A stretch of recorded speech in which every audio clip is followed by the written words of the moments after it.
কিছু কিছু কর্মকর্তা বলেন বিলাসিতার বাজেট চেয়েছেন, পে কমিশন চেয়েছেন, 30 লক্ষ টাকা বিনা সুদে নেন, গাড়ি কেনার জন্য 50,000 টাকা সেটার মেরামত খরচ দেন, আর সেটা পরিবর্তন করে 45 লক্ষ টাকা এখন চান।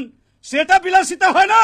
আর আমার কর্মচারীরা খেতে পায় না, ভাতের জন্য লড়াই করে, সেটা বিলাসিতা হয়? ধিক্কার জানাই আপনাদের এই বক্তব্যের প্রতি।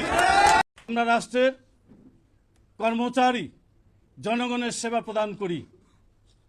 আমাদের পেটে ভাত নাই, এই ভাত আমরা চাওয়ার জন্য লড়াইটা করছি, এর বাইরে কিচ্ছু নাই। লক্ষ লক্ষ কর্মচারী আজকে এই কাঠের খোদার জন্য একটি স্বাধীন সার্বভৌম দেশ বাংলাদেশের পরিষ্কারভাবে লেখা আছে সংবিধানের লেখনী লেখা আছে অন্ন, বস্ত্র, শিক্ষা, বাসস্থানের, চিকিৎসার ব্যবস্থা করবে সরকার। আজকে কোথায় আমার থাকার ব্যবস্থা? কোথায় আমার শিক্ষার ব্যবস্থা? কোথায় আমার ঘুমানোর ব্যবস্থা? কোথায় আমার খাওয়ার ব্যবস্থা? কোথায় আমার চলার ব্যবস্থা? আজকে কি আমরা কিছু পাচ্ছি? যে বেতন দেওয়া হচ্ছে মাত্র 15 দিন ব্যবহার করতে পারি। 15টি বৎসর আমরা কর্মচারীরা কত নির্যাতন, নিপীড়ন, হয়রানির শিকার হয়েছে। আজকে যারা মিডিয়া এখানে আসেন আপনারাই তার প্রথম সাক্ষী। দেখেছেন কিভাবে আমাদেরকে কথা বলতে দেয় নাই, অধিকার চাইতে দেয় নাই, সভা করতে দেয় নাই। আজকে আমরা তাই একটি গণতান্ত্রিক পরিবেশে ছাত্র জনতার গণ অভ্যুত্থানের মধ্য দিয়ে আজকে পেয়েছি অন্তর্বর্তী সরকার আমাদের কথা বিবেচনা করে একটি পে কমিশন ঘোষণা করেছেন। বিশ্বনন্দিত নোবেল পুরস্কার ডক্টর ইউনূস সাহেবকে ধন্যবাদ জানাই।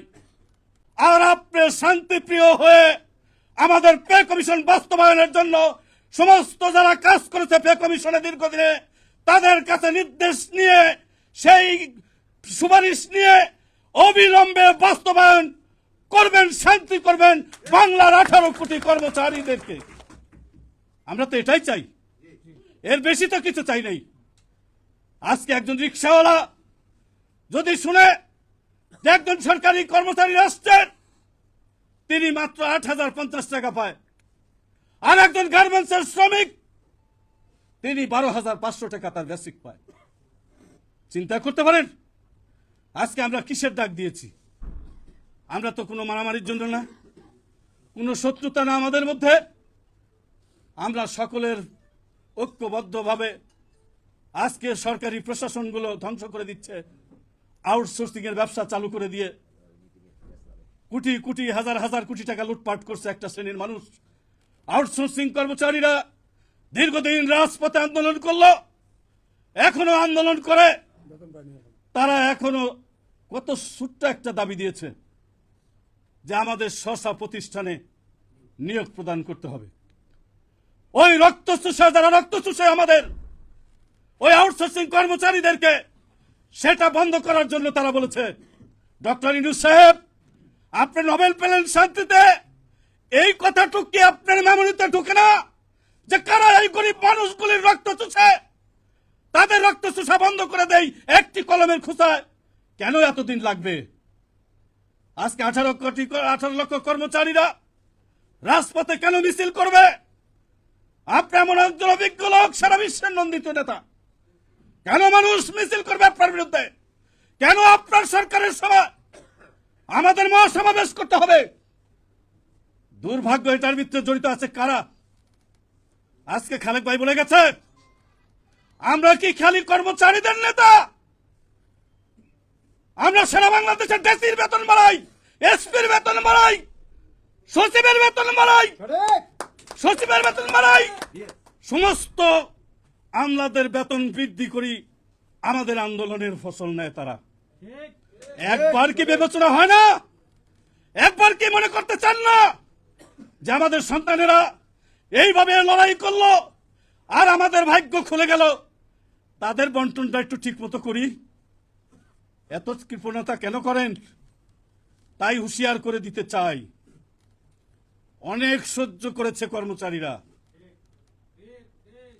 কিছু কিছু কর্মকর্তা বলেন বিলাসিতার বাজেট চেয়েছেন, পে কমিশন চেয়েছেন, 30 লক্ষ টাকা বিনা সুদে নেন গাড়ি কেনার জন্য, 50,000 টাকা সেটার মেরামত খরচ দেন, আর সেটা পরিবর্তন করে 45 লক্ষ টাকা এখন চান।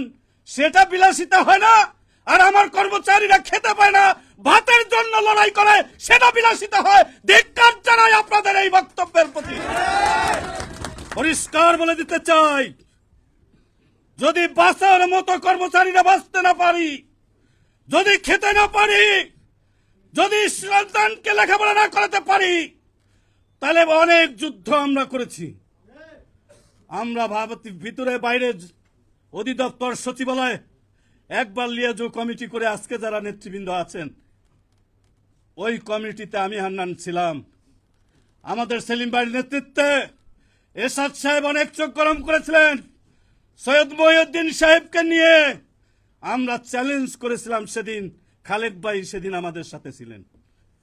চ্যালেঞ্জ করে আমরা আপনাদের পদোন্নতিগুলি করেছিলাম। সেদিন বলা হয়েছিল শুধু ইজ্জতটা দেন আমাদেরকে, আমরা বেতন চাই না, টাকা বৃদ্ধি চাই না।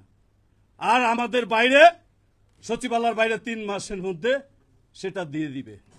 কিন্তু দুর্ভাগ্য, আমাদের সচিবালয়ের বাইরের কর্মচারীরা আজও পেয়ে যায়নি পদবি পরিবর্তন, সেটা আমরা করতে পারিনি। কিন্তু যতবার আন্দোলন করেছি, সচিবালয়ের কোনো না কোনো নেতা আমাদেরকে সহযোগিতা করেছে, তার মধ্যে খালেক ভাই, যিনি দীর্ঘকাল আমাদেরকে সংগ্রাম আন্দোলনের কর্মচারীদের পক্ষে নিজের চাকরির মায়া না করে আমাদের জন্য কাজ করেছে। তাই আমি আমার বক্তব্য দীর্ঘায়িত করব না। আপনারা সবাই কি চান? এখন আমি যদি দালালি করে কই যে আপনারা অন্য দলের মানুষ, আপনাকে দোয়া হইব না, তাহলে আমি কি হইলাম? আমি কি হইলাম? আমি কি হইলাম? তাহলে আমরা বিশ্বাস করি জাতীয় আন্দোলনে দলমত নির্বিশেষে আমি বলেছি, যে দেখেন আন্দোলন করে তাদেরকে অভিনন্দন জানিয়েছি। আর একটি মহল আমাদেরকে ভিন্ন খাতে প্রবাহিত করার জন্য উঠে পড়ে লেগেছে।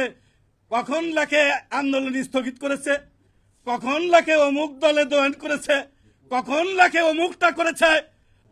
সাংবাদিক ভাইদেরকে বলবো, সত্যি কথাটি লিখবেন।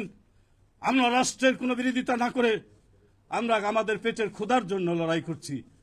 এই কথাগুলো লিখলে আপনাদের লেখনীর মধ্য দিয়ে আমরা অনেক কিছু পেয়েছি।